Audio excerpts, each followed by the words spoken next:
안녕하십니까? 지금부터 경제의 핵심 화두로 떠오른 코인에 대해 심층적으로 말씀드리겠습니다. 최근 디지털 자산 시장은 그 어느 때보다도 뜨거운 관심을 받고 있습니다. 특히 비트코인과 같은 암호화폐는 단순한 투자 자산을 넘어 금융 시스템의 혁신을 주도하는 주요 요소로 자리 잡았습니다. 이와 함께 탈중앙화 금융, 흔히 디파이로 불리는 새로운 패러다임이 등장하면서 기존 금융 시스템에 대한 대안으로 주목받고 있습니다. 이러한 디지털 자산이 어떤 배경에서 등장했으며 현재 어떤 방향으로 진화하고 있는지 깊이 살펴보겠습니다. 먼저 비트코인의 탄생 배경을 짚어보겠습니다. 2008년 글로벌 금융위기는 세계 경제에 큰 충격을 안겼습니다.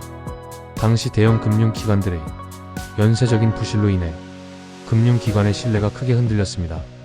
이러한 상황 속에서 등장한 비트코인은 은행과 같은 중개자를 배제하고 개인 간 거래를 가능하게 하자는 취지에서 출발했습니다.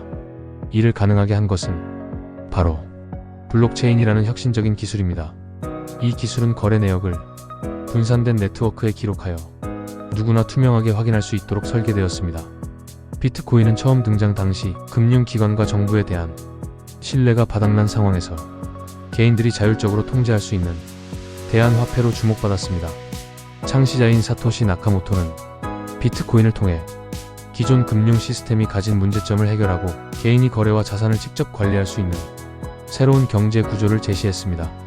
초기에는 소수의 기술 애호가들 사이에서만 사용되던 비트코인은 점차 주류 경제에 영향을 미치기 시작했습니다. 최근에는 비트코인이 단순한 디지털 화폐를 넘어 전략적 자산으로 주목받고 있습니다. 미국 일부 주에서는 비트코인을 전략 자산으로 비축하려는 움직임을 보이고 있습니다.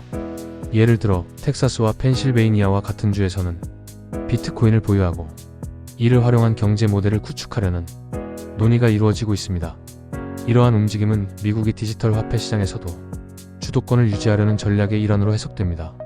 실제로 미국은 세계 최대의 비트코인 채굴 산업을 보유하고 있으며 이를 통해 디지털 경제에서의 영향력을 강화하려 하고 있습니다. 하지만 이러한 전략적 움직임은 단순한 경제적 논리를 넘어 지정학적 관점에서도 중요한 의미를 갖습니다. 비트코인을 통해 디지털 금의 지위를 확보하려는 미국의 행보는 기존 금 시장에서의 패권을 유지하려는 시도와 유사한 맥락으로 볼 수 있습니다. 금이 오랜 기간 동안 가치 저장의 수단으로 인정받아 왔다면 비트코인은 이를 디지털 세계로 확장하려는 시도로 평가받고 있습니다. 전문가들은 비트코인의 한정된 공급량과 탈중앙화된 특성이 이러한 전략에 부합한다고 분석합니다. 비트코인의 소유와 보유 현황을 살펴보면 현재 약 1900만 개의 비트코인이 발행되었으며 그 약 400만 개는 분실되어 영구적으로 유통해서 사라진 것으로 추정됩니다. 또 다른 약 300만 개는 정부 거래소, 펀드와 같은 기관들이 보유하고 있습니다. 이러한 소유 구조는 비트코인의 상당 부분이 소수의 플레이어에게 집중되어 있음을 보여줍니다. 초기 개발 단계에서 비트코인을 획득했던 주요 인물들, 예를 들어 사토시 나카모토 자신과 초기 개발팀은 약 100만 개 이상의 비트코인을 보유한 것으로 알려져 있습니다. 또한 비트코인을 채택하는 주요 기업들이 증가하면서 기업 자산으로서의 비트코인의 비중도 점차 늘어나고 있습니다. 암호화폐와 관련되어서는 일론 머스크가 빠질 수 없습니다. 일론 머스크는 암호화폐와 관련하여 여러 차례 발언을 했으며 그의 의견은 암호화폐 시장에 큰 영향을 미쳤습니다. 특히 테슬라와 스페이스X의 CEO로서 그는 암호화폐의 미래에 대해 긍정적인 태도를 보이면서도 때때로 시장의 변동성과 관련된 우려를 나타냈습니다. 2021년 초 일론 머스크는 비트코인을 테슬라의 구매 수단으로 사용할 수 있도록 하겠다고 발표했으며 이는 큰 파장을 일으켰습니다. 테슬라는 약 15억 달러 규모의 비트코인을 구매했다고 밝혔고 이는 비트코인의 가격을 급등시키는 주요 요인 중 하나였습니다. 그러나 몇 달 후 머스크는 비트코인 채굴 과정에서 발생하는 환경 문제를 언급하며 테슬라가 비트코인 결제를 중단한다고 발표했습니다. 그는 비트코인이 환경에 미치는 영향을 우려하며 테슬라가 지속 가능한 에너지를 사용하는 방식으로 암호화폐 결제를 재개할 수 있을 것이라고 언급했습니다. 일론 머스크는 도지코인에 대한 그의 특별한 관심으로도 잘 알려져 있습니다. 그는 종종 도지코인을 인터넷 화폐라고 불렀으며 이를 웃음으로 받아들여지기도 했습니다. 그러나 그의 트윗 하나하나가 도지코인의 가격에 큰 영향을 미쳤고 도지코인은 그 후 몇 번의 급등과 급락을 경험했습니다. 머스크는 도지코인 개발팀에 대해 공개적으로 언급하기도 했고 도지코인이 보다 효율적이고 실용적인 암호화폐가 되도록 돕겠다고 밝혔습니다. 그가 도지코인에 대한 지지를 표명하는 것은 종종 시장을 자극했고 도지코인의 가격 상승에 중요한 역할을 했습니다. 머스크는 암호화폐의 미래에 대해 매우 낙관적인 입장을 취하고 있습니다. 그는 암호화폐가 전통적인 금융 시스템의 한계를 극복하고 금융의 탈중앙화, 글로벌 경제의 변화에 중요한 역할을 할 것이라고 믿고 있습니다. 특히 그는 비트코인과 같은 대형 암호화폐가 미래의 디지털 화폐 시스템에서 중요한 역할을 할 것으로 예상하며 정부의 규제가 암호화폐 산업의 발전을 막지 않도록 해야 한다고 주장하기도 했습니다. 그는 또한 블록체인 기술을 혁신적인 가능성을 가진 기술로 보고 있으며 이 기술이 다양한 산업에 적용될 수 있다고 말합니다. 특히 금융, 게임, 그리고 심지어 우주 탐사와 관련된 분야에서도 블록체인 기술이 핵심적인 역할을 할 수 있다고 믿고 있습니다. 하지만 머스크는 암호화폐의 변동성과 관련된 위험에 대해서도 언급한 바 있습니다. 그는 암호화폐가 매우 변동성이 크기 때문에 개인들이 이를 투자 대상으로 삼을 때 주의가 필요하다고 경고했습니다. 암호화폐 시장의 가격 변동성은 투자자들에게 높은 위험을 안겨줄 수 있으며 머스크는 이 점을 반복적으로 강조해왔습니다. 또한 암호화폐의 규제 문제도 중요한 이슈로 떠오르고 있습니다. 머스크는 암호화폐의 규제에 대해서 어느 정도는 필요하지만 과도한 규제가 산업의 성장을 방해할 수 있다고 말합니다. 그는 자주 암호화폐의 규제에 대해 신중한 접근이 필요하다는 의견을 피력하며 암호화폐 시장의 발전을 위해 정부와 기업들이 협력해야 한다고 주장합니다.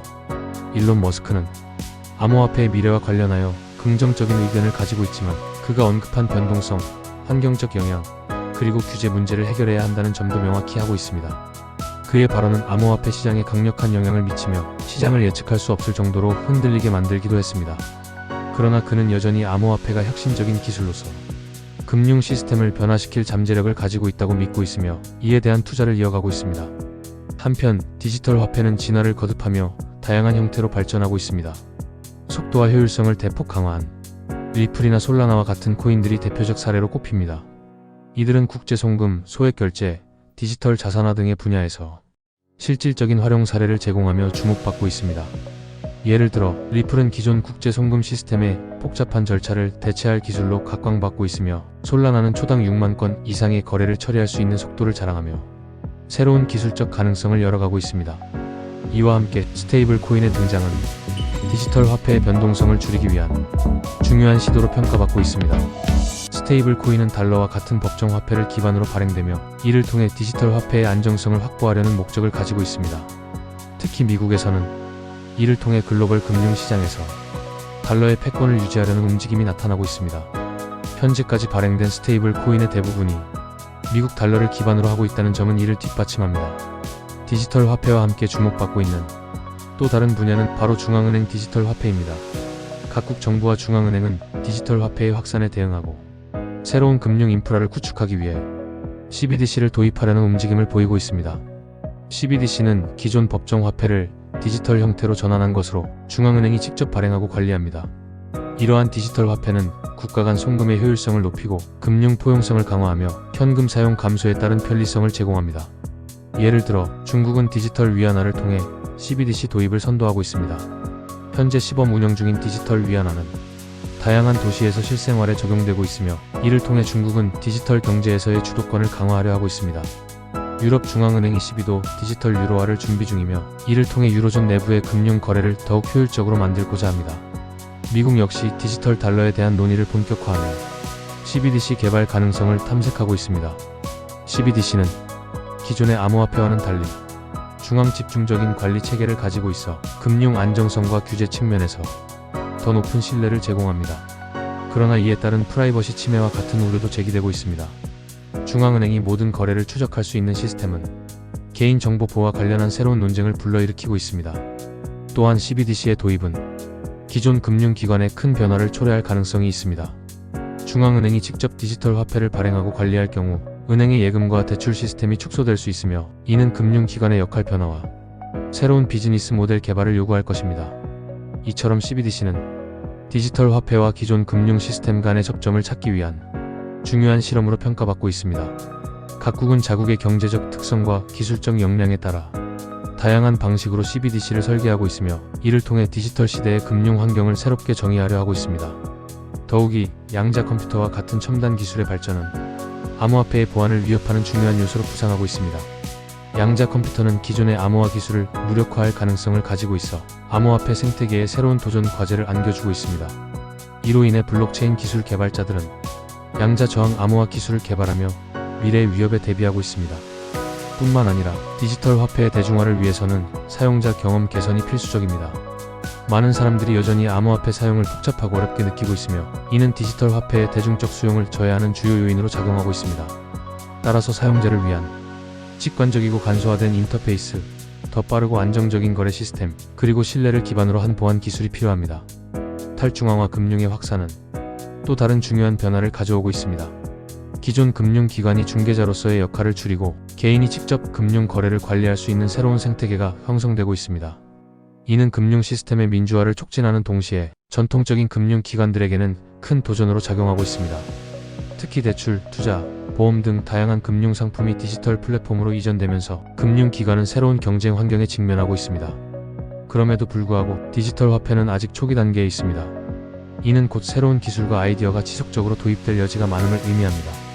예를 들어 스마트 계약 기술은 단순 거래를 넘어 복잡한 계약 조건을 자동으로 실행할 수 있는 기능을 제공하며 다양한 산업 분야에서 응용 가능성을 확대하고 있습니다.